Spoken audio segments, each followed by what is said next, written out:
सुंदरता का मूल्य। एक अति सुंदर महिला ने विमान में प्रवेश किया और अपनी सीट की तलाश में नज़रें घुमाई। उसने देखा कि उसकी सीट एक ऐसी व्यक्ति के बगल में है जिसके दोनों हाथ ही नहीं थे। महिला को उस अपाहिज व्यक्ति के पास बैठने में झिझक हुई।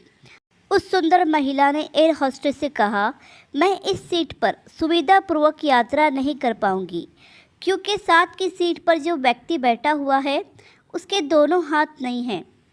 उस सुंदर महिला ने एयर होस्टेस से सीट बदलने हेतु आग्रह किया। असहज हुई एयर होस्टेस ने पूछा, मैम, क्या आप मुझे कारण बता सकती हैं? सुंदर महिला ने जवाब दिया, मैं ऐसे लोगों को पसंद नहीं करती। मैं ऐसे व्यक्ति के पास बैठकर यात्रा नहीं कर पाऊंगी। दिखने में पढ़ी लिखी और विनम्र प्रतीत होने वाली महिला की यह बात सुनकर एयर होस्टेस अचंभित हो गई। महिला ने एक बार फिर एयर होस्टेस से जोर देकर कहा कि मैं उस सीट पर नहीं बैठ सकती, मुझे कोई दूसरी सीट दे दी जाए। एयर होस्टेस ने खाली सीट की तलाश में चारों ओर नज़र घुमाई पर कोई भी सीट खाली नहीं दिखी। एयर होस्टेस ने महिला से कहा, मैडम, इस इकोनॉमी क्लास में कोई सीट खाली नहीं है, किंतु यात्रियों की सुविधा का ध्यान रखना हमारा दायित्व है। मैं विमान के कप्तान से बात करती हूँ, कृपया तब तक थोड़ा धैर्य रखें। ऐसा कहकर एयर होस्टेस कप्तान से बात करने चली गई। कुछ समय बाद लौटने के बाद उसने महिला को बताया, मैडम, आपको जो असुविधा हुई उसके लिए बहुत खेद है। इस पूरे विमान में केवल एक सीट खाली है और वह प्रथम श्रेणी में है। मैंने हमारी टीम से बात की है और हमने एक असाधारण निर्णय लिया है। एक यात्री को इकोनॉमी क्लास से प्रथम श्रेणी में भेजने का कार्य हमारी कंपनी के इतिहास में पहली बार हो रहा है।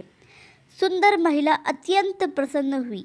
इससे पहले कि वह अपनी प्रतिक्रिया व्यक्त कर पाती और एक शब्द भी बोल पाती, एयर होस्टेस उस अपाहिज और दोनों हाथ विहीन व्यक्ति की ओर बढ़ गई और विनम्रतापूर्वक उसने पूछा, सर, क्या आप प्रथम श्रेणी में जा सकेंगे? क्योंकि हम नहीं चाहते कि आप एक अशिष्ट यात्री के साथ यात्रा कर परेशान हो। यह बात सुनकर सभी यात्रियों ने ताली बजाकर इस निर्णय का स्वागत किया। वह अति सुंदर दिखने वाली महिला तो अब शर्म से नजरें ही नहीं उठा पा रही थी। तब उस अपाहिज व्यक्ति ने खड़े होकर कहा, मैं एक भूतपूर्व सैनिक हूँ और मैंने एक ऑपरेशन के दौरान सीमा पर हुए बम विस्फोट में अपने दोनों हाथ खोए थे।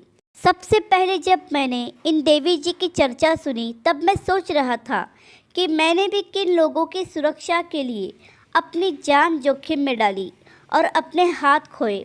लेकिन जब आप सभी की प्रतिक्रिया देखी तो अब अपने आप पर गर्व महसूस हो रहा है कि मैंने अपने देश और देशवासियों की खातिर अपने दोनों हाथ खोए। और इतना कहकर वह प्रथम श्रेणी में चले गए। सुंदर महिला पूरी तरह से शर्मिंदा होकर सर झुकाए सीट पर बैठ गई। अगर विचारों में उदारता नहीं है तो ऐसी सुंदरता का कोई मूल्य नहीं है। अगर आपको कहानी पसंद आई तो लाइक, सब्सक्राइब और शेयर ज़रूर कीजिए।